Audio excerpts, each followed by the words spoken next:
오늘은 야고보서를 두 번째로 살펴보는 시간입니다. 야고보서가 가지고 있는 특징 가운데 하나가 편지임에도 불구하고 인사말이 없다는 거죠. 바로 앞에 있는 빌립보서 그리고 디모데전서만 살펴보더라도 1절, 2절 이렇게 또 고린도전서는 3절까지 이렇게 인사말이 나오고 있는데 야고보서는 인사말이 없습니다. 이것이 무엇을 나타내 주는가 하면 그만큼 상황이 급박하다는 것을 우리에게 알려주고 있는 거죠. 그렇기 때문에 우리도 빨리 한번 보도록 하겠습니다. 먼저 2절에 보면 이렇게 말씀하고 있습니다. 내 형제들아, 너희가 여러 가지 시험을 당하거든 온전히 기쁘게 여기라. 그렇다면 여기서 내 형제가 누구일까요? 야고보 사도가 말하고 있는 내 형제. 자, 이것을 알기 위해서는 지난 시간에 살펴봤던 야고보서의 배경을 다시 한번 이렇게 기억을 더듬더듬해 봐야 되는데 그때 안 계셨던 분들도 있고 하니까 간단하게만 한번 살펴보도록 하겠습니다. 먼저 이 야고보서의 저자는 예수님의 동생이자 당시 예루살렘 교회의 지도자였던 야고보가 기록한 책입니다. 그렇다면 이 야고보가 누구에게 보내는 편지인가 하면 1절에 보면 흩어져 있는 12지파에게 보내는 편지죠. 즉 스데반의 순교 사건 이후로 예루살렘 교회는 유대인들의 박해를 피하여 지도자를 제외한 나머지 일반 성도들은 다 뿔뿔이 흩어지게 되었고 그때 이제 흩어진 유대인들, 즉 그 중에서 유대교에서 기독교로 개종한 유대인 기독교인들에게 보내는 편지가 바로 야고보서인 것입니다. 그렇다면 그들에게 왜 이 편지를 기록하고 있는가 하면 초기 기독교는 바울의 이신칭의 신학과 또 전통 유대교 사이에서 갈등이 있어 왔습니다. 그리고 그 갈등으로 인해서 사도행전 15장에 보면 예루살렘 종교회의가 열리게 되죠. 그리고 그 종교회의에서 결의된 아주 중요한 사항이 무엇인가 하면 바울의 신학, 즉 구원은 믿음으로 받는 것이 맞다. 즉 바울의 이신칭의 신학이 옳다함을 받게 되죠. 자, 그런데 여기까지는 다 좋은데 이것이 시간이 지나면서 이 사상에 대한 부작용들이 나타나기 시작했는데 그것이 무엇인가 하면 한 번 받은 구원은 변경되지 않고 그리고 구원은 믿음으로 받기에 그렇다면 우리가 구원을 받은 이후에 굳이 율법을 지키면서 힘들게 그렇게 살아가야 될 필요가 있는가? 라는 생각들이 그 교회들 안에서 점차 누룩처럼 번져가기 시작했고 결국에는 이 생각으로 인해서 어떤 일까지 벌어졌는가 하면 세상보다도 더 악한 모습들이 교회 안에서 나타나기에 이르는 것입니다. 그래서 야고보 사도는 이대로 둬서는 안 되겠다 하는 마음으로 이런 모습들, 즉 교회 안에서 나타나는 구원 교리에 대한 잘못된 오해로 인해서 나타나는 그 모습들을 바로 잡기 위해서 경고의 메시지로 기록하고 있는 것이 바로 야고보서인 것이죠. 이런 목적으로 야고보서를 기록하다 보니까 야고보서의 주된 내용은 신학적인 내용보다는 행함과 같은 도덕적이고 윤리적인 내용들이 주를 이룰 수밖에 없었던 것이고 그러다 보니 역사적으로 야고보서는 바울 신학과 정면으로 대치되는 책이다. 또 중세에 와서는 지푸라기 복음이다. 이런 오해 아닌 오해를 받아왔던 것입니다. 그렇지만 우리가 잘 알듯이 야고보서는 그렇게 정말 무쓸모한 그런 책이 아니죠. 그래서 어떤 목사님은 이 야고보서를 말씀하시면서 이렇게 말씀하셨습니다. 바울의 신학이 집을 짓기 위하여 터를 닦고 기둥을 세우는 일이라고 한다면 야고보의 신학은 그 잘 세워진 기둥 위에 지붕을 얻는 일이라고 할 수 있다는 거죠. 무슨 말인가 하면 구원은 믿음으로 받는 것이 분명합니다. 그렇기 때문에 이 부분에 있어서 야고보가 다른 이견을 끼워 넣거나 또는 그 주장을 번복하는 것이 아니라 구원은 믿음으로 받는 것이 분명하지만 우리가 받은 그 구원이 정말로 확실한 구원이고 또 우리가 주장하고 있는 그 믿음이 구원을 받기에 유효한 믿음이라고 한다면 이러이러한 삶의 모습들이 그 안에 있어야만 한다라고 가르치고 있는 것이 야고보서라는 거죠. 그렇기 때문에 바울 신학이 기초라고 한다면 야고보서는 바울 신학을 다 이룬 다음에 공부해야 할 심화학습과도 같은 책이라고 할 수 있는 것입니다. 자, 그렇다면 다시 본문으로 돌아와서 2절에서 말하고 있는 내 형제는 과연 누구를, 어떤 사람을 뜻하는 말일까요? 믿음이 있는 사람들이겠죠. 여전히 유대교 안에 있는 사람을 의미하는 것이 아니라 유대교에서 기독교로 개종하여서, 즉 교회 안에 있는 사람들, 맞겠죠? 그들을 뜻하는 겁니다. 이런 자들에게 야고보서 사도는 이렇게 이야기를 하고 있는 거죠. 너희가 여러 가지 시험을 당하거든 온전히 기쁘게 여기라. 자, 먼저 여기서 말하는 시험이 어떤 시험인가 알 수 없습니다. 왜냐하면 여기서 야고보 사도가 사용한 단어는 시험이라는 뜻으로 굉장히 널리 많은 의미로 사용되는 단어이기 때문에 이 시험이 구체적으로 어떤 시험을 뜻하는 것인지 우리는 알 수 없습니다. 그러나 분명한 것은 어떤 종류의 시험이든지 간에 시험이라는 것은 결코 우리를 기쁘게 할 수 없는 것인데 야고보 사도는 시험이 올 때 기뻐하라.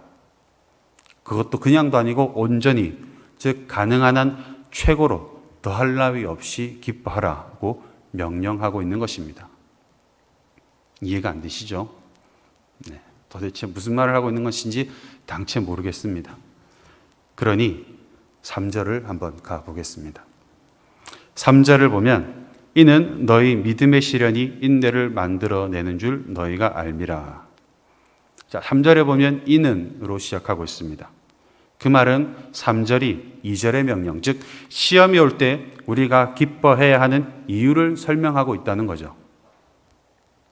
그런데 혹시 변화를 눈치채신 분이 계실지 모르겠지만 2절의 시험이 3절로 오면서 믿음의 시련으로 바뀌었죠. 그렇다면 지금 야고보가 이야기하고 있는 이 시험의 정체가 무엇인가 하면 우리가 예수 그리스도를 믿는 그 믿음으로 인하여 발생할 수 있는 여러 가지 환난, 고난, 이러한 것들을 의미한다고 볼 수 있는 것입니다. 그리고 이것은 우리에게 인내라는 것을 만들어주기 때문에 기뻐해야 한다라고 야고보 사도는 말하고 있는 것이죠. 즉 2절과 3절을 다시 한번 정리를 해보면, 형제들아, 너희들이 예수 그리스도를 믿는 그 믿음으로 인하여 여러 가지 환난과 고난과 박해가 닥쳐올 수 있다. 그때 너희는 낙심하거나 절망하여 넘어질 것이 아니라 더할 나위 없이 최고로 기뻐하라. 왜냐하면 그 시험은 우리에게 인내를 만들어줄 것이기 때문이다가 되는 것입니다. 자, 그렇다면 여기서 몇 가지 질문이 생깁니다. 먼저 첫 번째로, 왜 믿는 자들에게는 믿음으로 인한 환난과 고난과 박해가 닥쳐올 수밖에 없는가? 그렇죠. 이것을 알기 위해서 우리는 팔복의 말씀, 즉 그 가운데서도 가장 마지막 구절인 마태복음 5장 10절을 한번 살펴봐야 합니다. 마태복음 5장 10절에 보면 이렇게 기록되어 있습니다. 의를 위하여 박해를 받는 자는 복이 있나니 천국이 그들의 것임이라. 자, 먼저 이 팔복의 말씀은 아무렇게나 8가지를 기록해 놓은 것이 결코 아닙니다. 먼저 이 8가지는 예수님의 인격적인 특성을 8가지로 압축해 놓은 것이고, 또한 그 8가지를 기록하는데 그 순서에 있어서도 아무렇게나 끼워 넣은 것이 아니라 철저하게 단계적으로, 마치 계단과 같이 앞에 것이 되지 않으면 뒤에 것은 결코 이룰 수 없는 그런 구조로 짜여져 있다는 거죠. 그리고 이런 구조로 짜여져 있기 때문에 앞에 것을 이루었다면 그 다음 것은 자연적으로 이루어질 수밖에 없는 그런 구조로 되어 있다는 것입니다. 자, 그렇다면 다들 안 믿기시는 눈치인데 실제로 그렇게 되어 있습니다. 팔복은. 네. 아무튼 그렇다고 한다면 이 의를 위하여 박해를 받는 것, 이것이 가장 마지막에 나왔죠. 그리고 이것이 가장 마지막에 나왔다는 것은 다르게 말하면 이 8가지의 모습을 다 이룬, 그래서 예수님의 형상을 거의 닮은 사람이라는 것이고, 그런 사람에게는 자연적으로 박해가 온다라는 것으로 이해할 수 있다는 것입니다. 그렇다면 왜 이들에게 핍박이 필연적일 수밖에 없는가 하면, 이런 모습들을 통해서 예수님을 닮은 한 사람이 세상 가운데 서 있다고 한번 상상해 보십시오. 얼마나 독특한 사람이 되겠습니까? 솔직히 이런 사람은 오늘날 교회 안에서도 굉장히 독특한 사람이 될 수밖에 없습니다. 하물며 이 사람이 세상 가운데 살아간다면 어떻게 될까요? 그들과 함께 직장을 다니며 또 같은 미세먼지를 마시며 이렇게 삶을 살아가겠지만 그들과 동화되거나 섞일 수 없는 아주 불편한 존재가 되겠죠.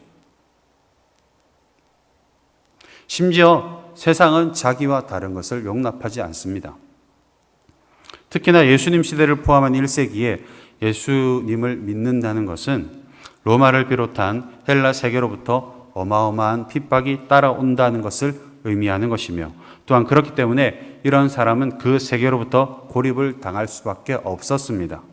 그리고 마태복음 10장에 의하면 이런 사람은 그들의 가족인 유대 공동체로부터도 추방되었고, 심지어 10장 36절에 보면 사람의 원수가 자기 집안 식군이라 라고 기록하고 있는데, 가족이 가족을 고발하고 아버지가 자식을, 어머니가 자기의 아들을 고발하는 그러한 상황까지도 감수해야만 했다는 것이죠. 그렇기 때문에 예수님을 정말로 바르게 믿는다고 한다면 그 사람은 2000년 전이나 지금이나 각자 처한 환경에 따라 종류는 다르겠지만 핍박과 박해는 자연스럽게 따라올 수밖에 없다는 것입니다. 그렇다면 왜 우리는 박해를 기뻐해야 하는가 하면, 우리가 방금 살펴본 내용을 반대로 한번 생각해 보겠습니다. 우리에게 핍박이 있다는 것은 예수님을 믿고 그분을 따르는 제자에게 나타나는 마지막 특성이라고 했습니다. 그렇다면 우리에게 핍박, 즉 믿음의 시련이 있다는 것은 무엇에 대한 반증일까요? 우리가 예수님을 잘 믿고 있다는 것에 대한 반증이겠죠. 물론 비정상적인 믿음으로 그렇게 되는 경우도 있겠지만 일반적인 상황들만 놓고 봤을 때 믿음에 의한 시련과 핍박이 있다는 것은 내가 정말로 예수님을 바로 믿고 있다는 것에 대한 반증으로 볼 수 있는 것입니다. 그렇기 때문에 우리에게 핍박은 우리의 근원적인 문제, 즉 구원의 문제가 해결되고 있는 것으로까지 볼 수 있는 것이고, 그렇기 때문에 우리의 삶에 믿음으로 인한 시련이 있다는 것은 더할 나위 없이 기뻐할 만한 충분한 이유가 되는 것이고, 반대로 세상 삶이 너무나도 편안하다, 이것은 한 번쯤 자기의 삶을 되돌아봐야 한 그러한 시기가 왔다는 것입니다. 자, 그렇다고 한다고 해서 누구나 다 박해가 올 때 기뻐할 수 있는가? 그렇지는 않겠죠. 예를 들어 보겠습니다. 하나님을 잘 믿는 A라는 한 사람이 있었습니다. 이 사람은 신앙생활을 정말 열심히 했던 교회의 가장 모범적인 성도였습니다. 그런데 어느 날 이 사람은 모든 재산을 잃어버렸습니다. 그리고 가족도 잃고 건강도 잃고 기타 날릴 수 있는 모든 것들을 하루아침에 다 날려버렸습니다. 만약에 이 사람이 여러분이라고 한다면 여러분들은 어떻게 반응하시겠습니까? 모태에서 알몸으로 나왔사온즉, 이런 말은 아무나 할 수 있는 말이 아니죠. 우리는 사람이지 않습니까? 연약한 존재라는 거죠. 그렇기 때문에 말씀이 우리에게 지향하고 있고 또 구원받은 존재들이기 때문에 우리가 지향해야 할 바는 그런 상황 가운데서도 감사하며 기뻐해야 하는 것은 분명합니다. 그렇지만 우리는 아직 육을 입은 연약한 존재들이기 때문에 그러기는 쉽지 않다는 거죠. 불평할 수밖에 없습니다. 막막해지겠죠. 그리고 이렇게 이야기를 하겠죠. 왜 나에게 이런 일이 닥치는가? 수요예배도 잘 나오고 헌금생활도 잘하고 성가대도 하고 봉사도 잘하고 하는데 저기 수요예배도 안 나오는 저 사람은 잘만 사는데 왜 나에게 이런 일이? 사람인 이상 누구나 이렇게 이야기할 수밖에 없다는 것입니다. 그렇기 때문에 이때 가장 중요한 것이 바로 믿음인 것이죠. 누구나 어려운 상황이 닥치게 되면 누구나 불평할 수밖에 없습니다. 그러나 그 사람 안에 구원을 받기에 합당한 유효한 믿음, 즉 살아있는 믿음, 설사 그 믿음이 겨자씨만 하다 할지라도 그 믿음이 살아있는 믿음이라고 한다면 어떻게 될까요? 순간적으로 불평은 할 수 있겠죠. 하지만 곧 정신을 차리고 일어서겠죠. 그리고 사람들마다 믿음의 분량을 따라 걸리는 시간은 다르겠지만 언젠간 일어서서 감사함으로 반응할 수 있게 된다는 것입니다. 이것이 바로 살아있는 믿음, 살아 역사하는 진짜 믿음인 것이죠. 이것의 가장 대표적인 고백이 바로 빌립보서 4장 13절 아닙니까? 내게 능력 주신 자 안에서 내가 모든 것을 할 수 있느니라. 우리가 이 구절을 볼 때 12절을 반드시 살펴봐야 됩니다. 같이 봐야 되는 거죠. 그래서 바울이 하는 말은 모든 것을 견딜 수 있는 믿음을 하나님께서 말로 다 할 수 없는 그 고난의 환경을 통하여 나에게 전수해 주셨기 때문에 지금 당장은 감옥에서 오늘 죽을지 내일 죽을지 모르는 상황이지만 기뻐하며 그 일들을 감당케 하신 하나님께 영광을 돌리고 있는 고백이 바로 이 고백인 것이죠.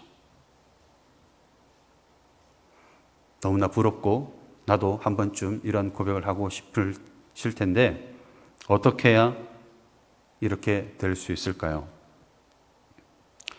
유효한 믿음, 즉 우리가 구원을 받기에 합당한 그 믿음을 선물로 받은 사람들의 특징 가운데 하나가 무엇인가 하면 우리의 인생을 우리 마음대로 우리가 원하는 대로 이끌며 살아가는 것이 아니라 우리 인생의 주도권을 하나님께 넘기게 된다는 것입니다. 그렇다면 이 사람의 인생 가운데 되어지는 그 모든 일들은 누가 하시는 것인가요? 하나님이 하시는 것이죠. 그렇다면 우리는 내일 일조차 알 수 없는 존재들이지만 하나님께서는 내일 일뿐만 아니라 세상의 모든 시작과 끝을 아시고 계시는 분입니다. 그런 분이, 즉 우리의 내일뿐만이 아니라 세상의 시작과 끝까지도 아시고 계시는 분. 그런데 이분은 우리를 너무나 사랑하셔서 자신의 아들까지 죽여가면서 우리를 살려주신 분. 이런 분이 우리에게 허락하신 상황이라고 한다면 그 상황은 어쩌면 우리에게 반드시 필요한, 반드시 거쳐야만 하는 그런 상황이지 않겠습니까? 그렇기 때문에 우리가 오늘 겪는 믿음에 의한 시련은 첫 번째로 우리가 예수 그리스도를 제대로 믿고 있다는 증거이기 때문에 기뻐할 수 있는 것이고, 두 번째로 우리의 인생은 하나님께서 인도해 가시는 중이기 때문에 오늘 내가 겪는 이 믿음에 의한 시련은 내일 그리고 더 나아가서 우리의 마지막 완성을 위하여 반드시 필요한 것이기 때문에 하나님께서 우리를 환난 가운데로 보내시어서 그것을 얻게 하신 것이라 생각할 수 있는 것이고, 그렇기 때문에 우리는 오늘 겪는 이 시련을 통하여 기뻐할 수 있게 되는 것입니다. 그래서 오늘 본문 4절에 보면 이렇게 말씀하고 있죠. 인내를 온전히 이루라. 이는 너희로 온전하고 구비하여 조금도 부족함이 없게 하려 함이라. 여기서 보면 온전이란 말이 두 번 나왔는데 먼저 첫 번째로 나온 온전은 마지막을 향해 가는 과정에서의 온전을 뜻하는 말입니다. 즉 마지막까지 인내하는 것을 실패하지 말고 이루라는 권면으로 볼 수 있는 것이고, 두 번째로 나온 온전은 완성품이라는 뜻이죠. 그러니 비록 우리가 현재 시련을 당할지라도 마지막까지 인내해야 하는 이유는 무엇인가 하면 우리에게 닥치는 믿음으로 인한 시련은 우리가 완성품, 즉 우리가 도달해야 할 그 성화의 자리에 도달하기 위하여 필요한 과정이기 때문에 하나님께서 우리에게 허락해 주신 환경인 것이고, 그렇기 때문에 우리는 그것을 피할 생각을 할 것이 아니라 기뻐하며 즐거워하며 그것을 마지막까지 감내해야만 한다는 것이죠. 말씀을 맺겠습니다. 우리는 몇 주 전 예수님의 부활을 기념했습니다. 그리고 매년 이 시기만 되면 우리는 예수님의 부활을 기념합니다. 그렇기 때문에 이 자리에 나오셨을 정도라면 아마도 여러 번의 부활을 기념하셨을 것입니다. 그런데 여러분에게 또 우리에게 이 부활이 주는 의미는 무엇인가요? 예수님의 제자들을 보면 그들은 예수님께서 살아계셨을 때에 예수님을 온전히 믿지 못했습니다. 그런 모습들이 복음서에 굉장히 많이 나타납니다. 그래서 그들은 결국 예수님께서 돌아가시자 예수님께서 하셨던 그 말씀들 다 잊어버리고 자신의 생업을 다시 하기 위하여 자신의 본향으로 내려가고 있었죠. 그러나 예수님께서는 부활하시고 난 이후에 그들을 일일이 찾아가셔서 만나 주셨습니다. 예수님의 제자들이 예수님의 부활을 경험하게 된 거죠. 그 이후로 이 예수님의 제자들의 인생은 180도 달라졌습니다. 믿음이 있는 자로서의 삶을 살았던 거죠. 그리고 결국 그 믿음에 이끌려 예수님의 제자들은 한 명도 빠짐없이 순교를 당하게 되었습니다. 우리는 어떤가요? 물론 고난도 있을 것이고 그로 인하여 각자 모양을 따라서 힘든 부분도 있을 것이고 또 어떤 분들은 그 고난으로 인하여 죽을 것 같은 심정이신 분들도 아마 이 자리에는 계실 것입니다. 그러나 그 고난이 실제로 우리의 생명을 어찌하지 않는다는 것은 우리가 다들 잘 알고 있지 않습니까? 지나보면 아무것도 아니었다는 것을 이미 여러분들은 저보다도 많이 겪어보지 않으셨습니까? 그러니 시험이 오더라도 인내합시다. 그리고 기뻐합시다. 그래서 하나님이 이끄시는 삶을 다 살아내셔서 결국 우리 모두가 하나님이 원하시는 그런 완성품이 되시기를 주님의 이름으로 소원합니다.